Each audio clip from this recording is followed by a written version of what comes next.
Welcome to another episode of Unlocked. Now, here at Unlocked, we are serious about unlocking the economy and getting Britain back on its feet and out of the lockdown.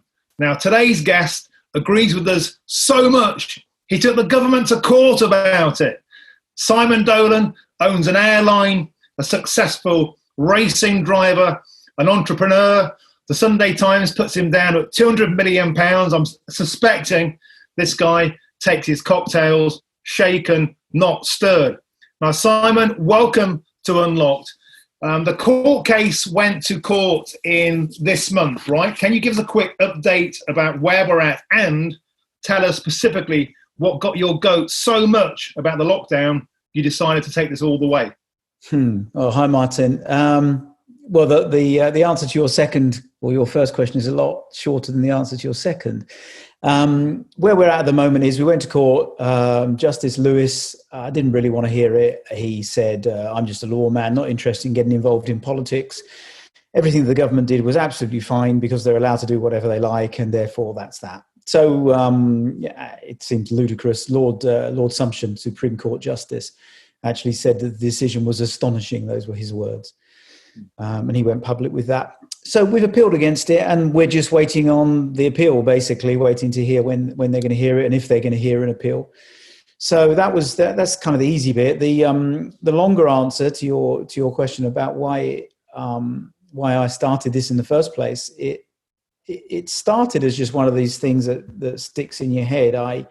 Probably around about mid-April, when I started looking at what Johnson and Hancock were doing and trying to equate that with the sorts of numbers that were being pumped out and the information that was being pumped out, and something just didn't really make sense to me. It was just annoying and wrong. And I was viewing it very much like a business. So I was thinking to myself, well, I'm used to being able to hire people and fire people. I've been running my own businesses since I was 20, so it's all I've known really. But with governments, of course, you can't do that. And that was annoying because I could see how incompetent, or in my view, how incompetent they were being. So that just irritated me, and it just buzzed around in my head, what can you do, what can you do? And then I happened to read an article by a barrister, actually, called Francis Hoare. And it was in one of the newspapers. And he written a piece that said he believed that there was scope for doing a judicial review. And that was when it clicked. It was like, okay, that's how you do it. And at that time, it was pretty academic. I just wanted to have a judicial review, find out that I was in the right and they were in the wrong, and that would be the end of it. That was kind of how I was thinking. So I got in touch with him, and we started the case probably about 7 days after I first spoke to him, first read that article. And then, of course, you realise how much actually is involved with the judicial review. Yeah, it's a fairly lengthy process. So in the end, we had about 1,200 pages of evidence, which was all the more annoying that the judge completely discounted all of it. It started off really being me frustrated with not being able to do anything about what was going on and what I view to be complete incompetence.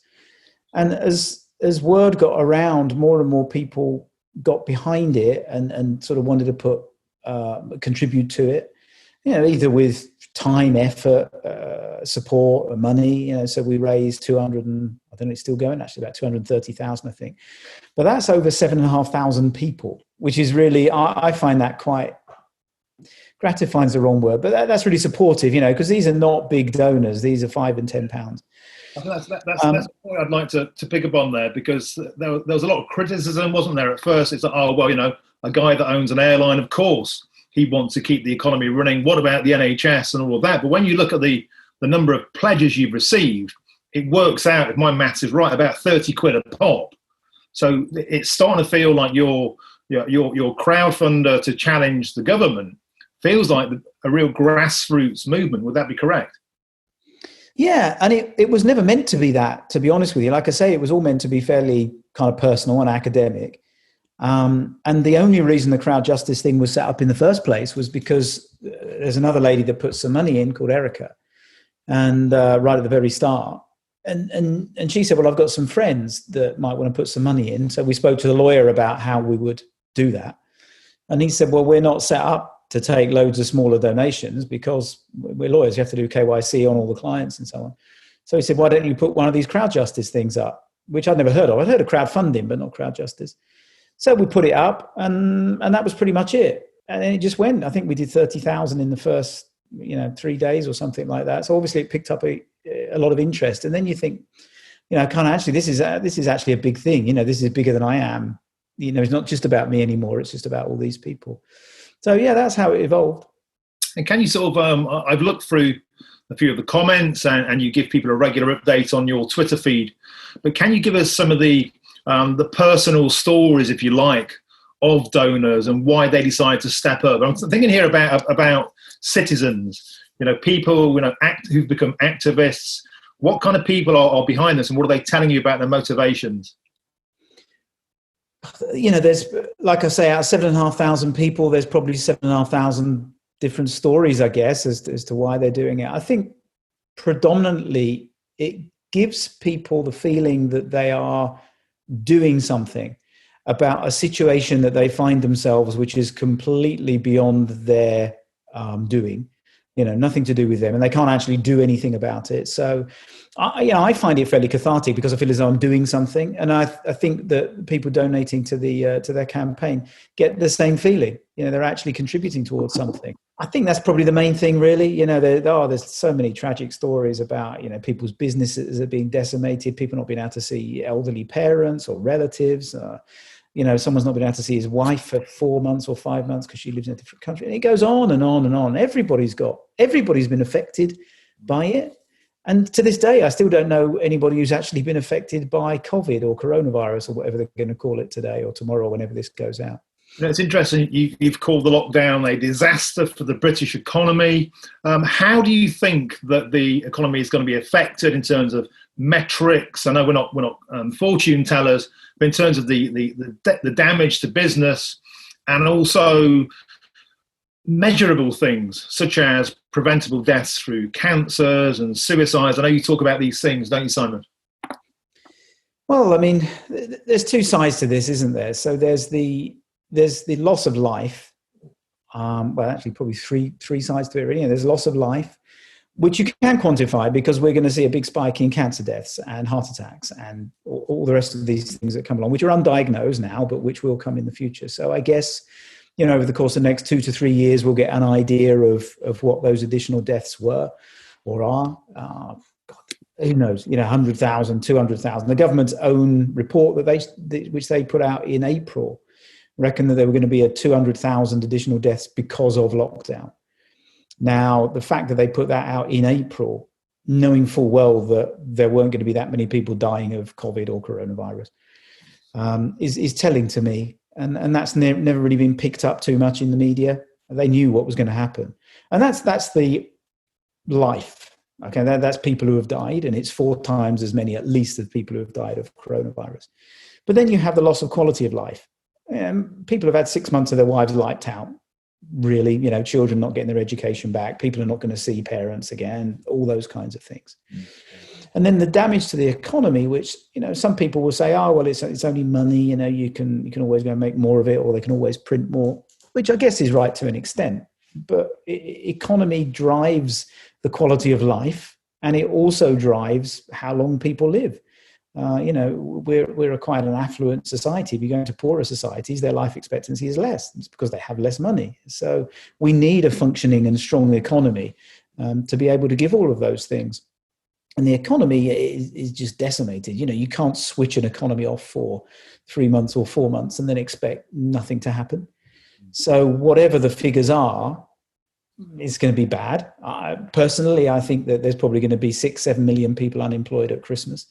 Now, whether they publish that figure or not is another thing, but I think that will be the reality of it. In terms of businesses going bust, who knows, but there will be an awful lot. And where do those people go after that? Because there's not new businesses starting. How many new restaurants are going to open now? How many travel agents are going to open? How many airlines are going to open? There's so many things that are just not going to open because of the uncertainty, particularly when they keep rolling back on things like they've done with Spain just yesterday. So the uncertainty means that no one is going to start anything new. If no one starts anything new, there's no new jobs. What are the government going to do? We're going to have to put more money, presumably, into infrastructure spending and so on to try and bolster it up. But money has to come from somewhere. It can only come from rising taxes. It's interesting to watch. It's become, I think, something of a movement now, because it started around the High Court challenge. It's now moved on to, I think, what's become the new Brexit: face masks. To wear masks or not to wear masks.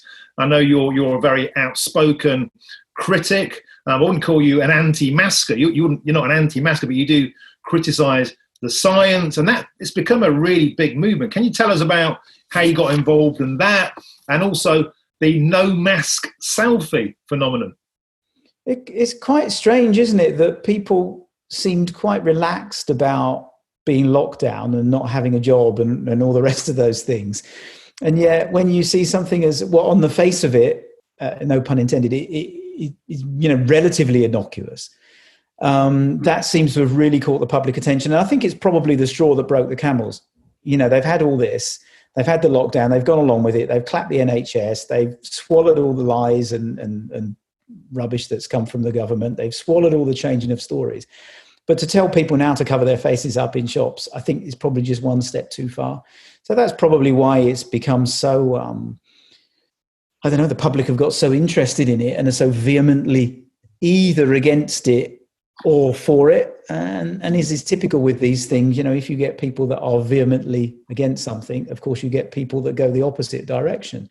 Now, how many of those are real people and how many of those are paid propaganda agents is another thing. And before anybody gets carried away and thinks about government propaganda and that's stupid and it's conspiracy theory, there's actually a thing called the 77th Brigade, which is exactly what the government use. They're there. It's a part of the British Army. You can go on their website, and this is what they do all day long. And their official role is to stop disinformation.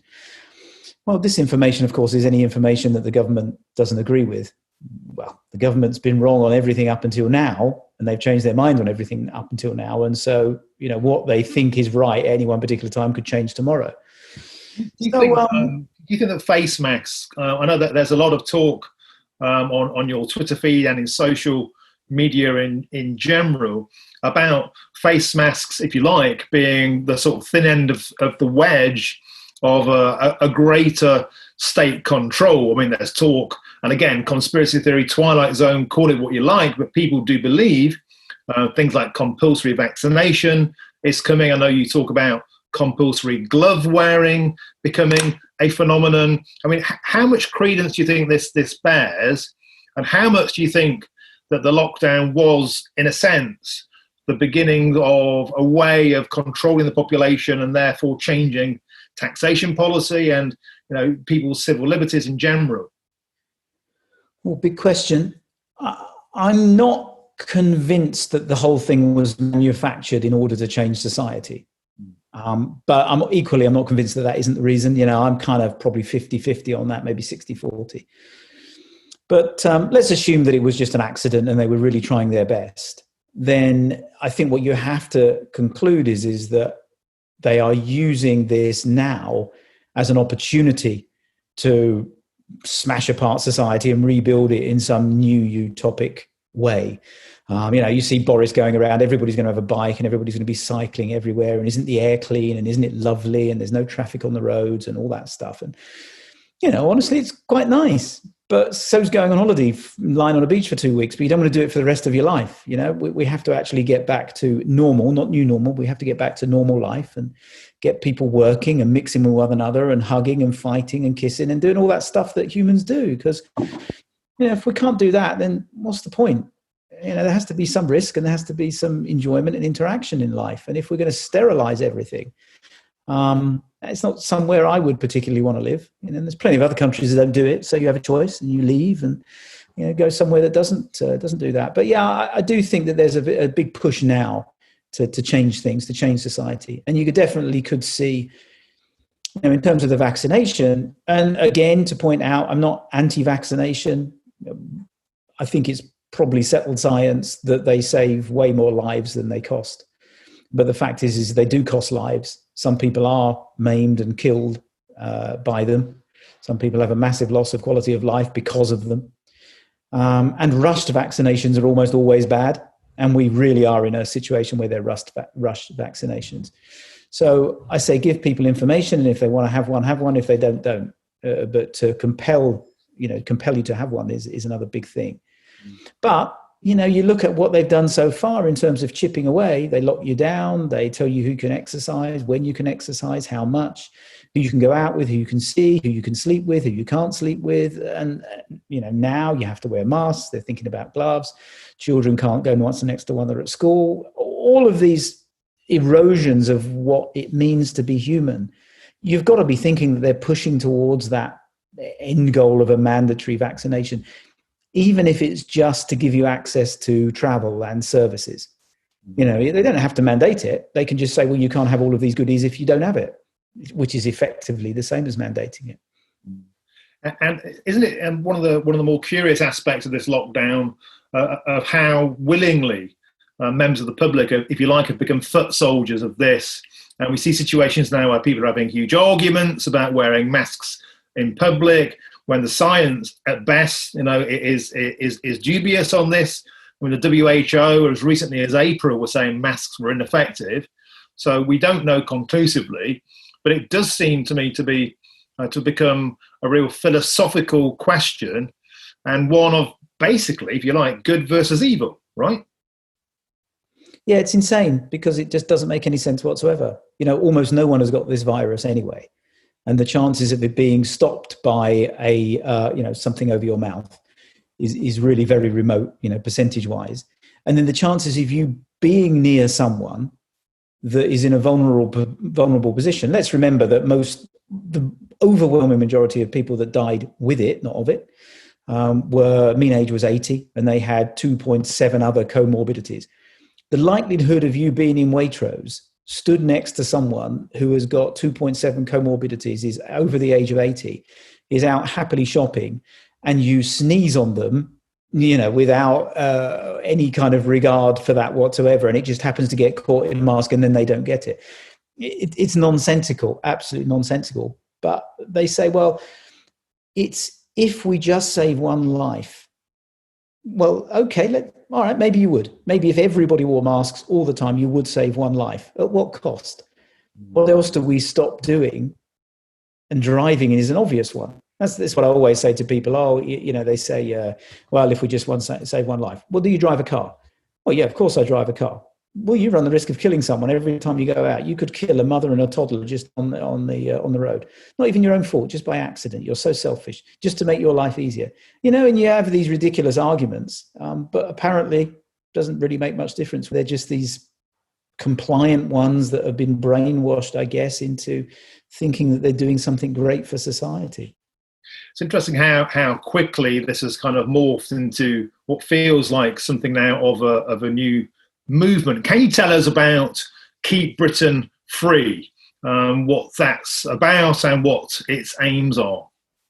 Well, I kind of first thought of it about halfway through doing the judicial review, because I realized that, okay, if you win the judicial review, there's still a fundamental principle at stake, which is this can never happen again, basically.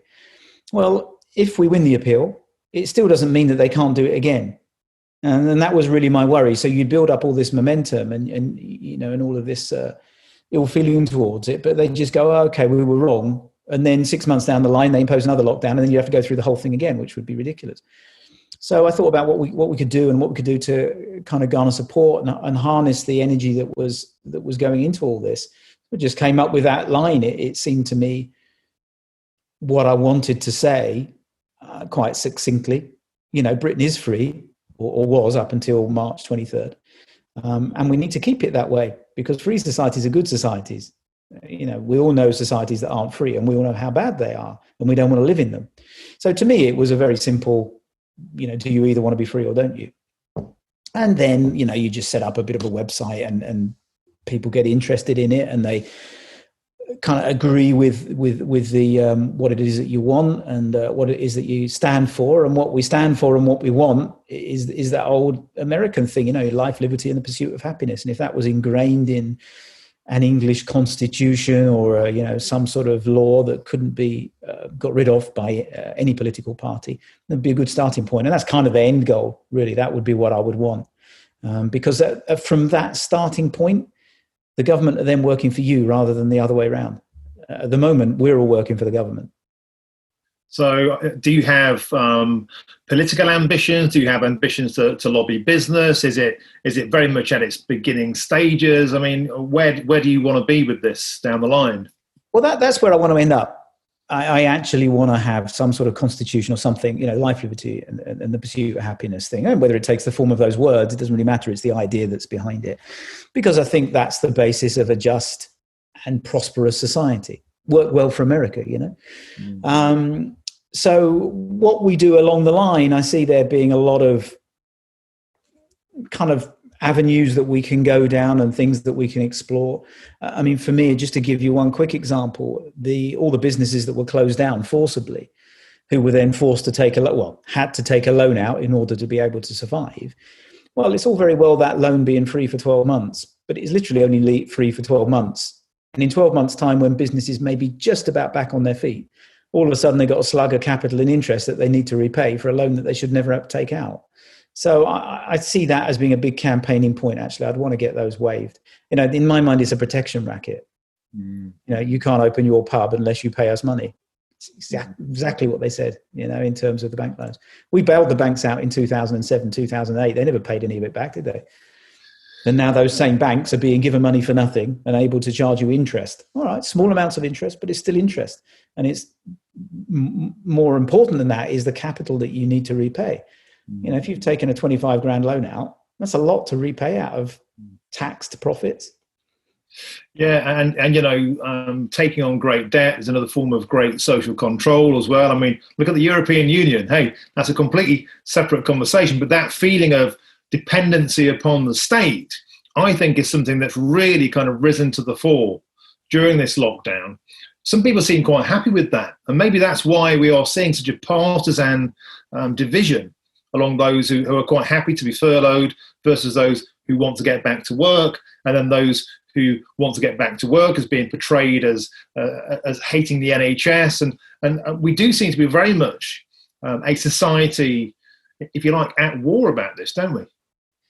Well, I think that's the reason that socialism always ends up coming in almost every country on earth. And it's why socialism always fails. Because people on the whole would rather do nothing and get paid than have to do something and get paid.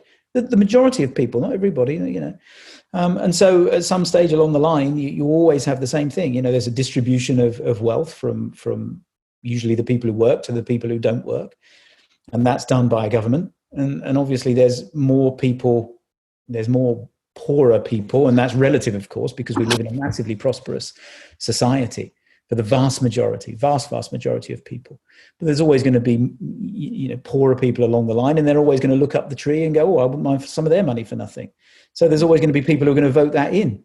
But of course, it eventually comes to a point, as they see in every socialist economy, where eventually the people who earn the money go, well, there's no point in me working anymore, I'm off. And they either move or they just don't work anymore and become one of the other ones. And then they run out of money, and then there's riots, and then they devalue currencies.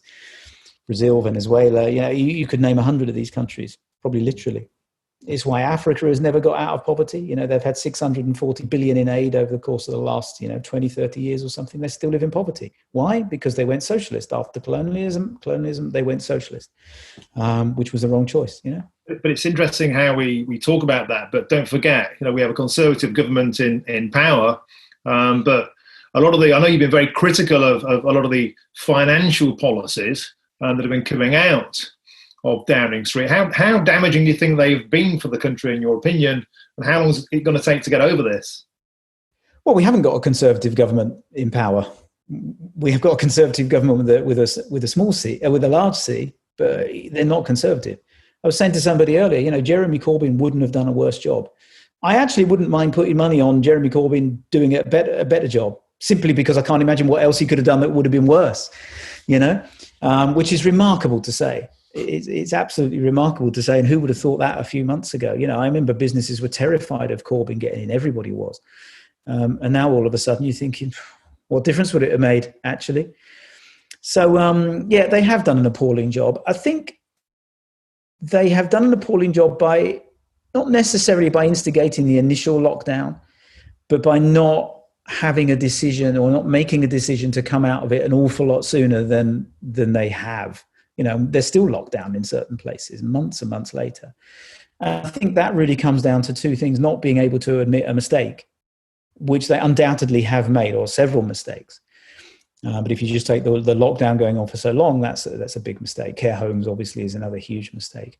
But they won't admit this. And so they're propagating the myth that there's some big invisible killer that's going around and we need to watch out for a second wave and this, which kind of gives credence to why they did lockdown in the first place. And I think this is all about spinning a story to try and make themselves look less worse. I was going to say good for a minute, but they won't look good. So, it's what I believe. But yeah. And one of the really striking things about your Twitter feed is just all the photographs of abandoned and empty Britain, empty train carriages, empty city centres. And today I was really surprised to see on your social media feed empty NHS wards. And these photographs are being sent to you by nurses and doctors and people from the inside of the health profession, right? You've no idea how many I get. And you can't verify all of them, they're anonymous, but when they give you so much information, you go, no, you're not a nutter. You're not making this up. And some people just give me their credentials, their name, their NHS thing, where they work and all the rest of it. So you can actually check these things out. And if you go on my social account, I do one or two things. If I put verified, it means that I verified and I know who they are and I know where they work. If it's unverified, then it's just something that someone sent, but I think is true. I get sent hundreds of stuff that I think, is marginal. But they all say the same thing. There isn't a dissenting story. All of the nurses, they're all embarrassed by it. They've not been doing any work for months. The cancer wards of hearts and all the rest of it are empty. They've not been doing anything for months.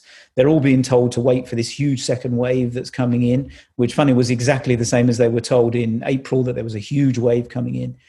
And then you see the numbers. I've seen internal documents from the NHS. The whole of the 6 hospitals in Surrey, they only had 100 and, off the top of my head, 100 and something people who died with COVID throughout the entire 6 hospital trust.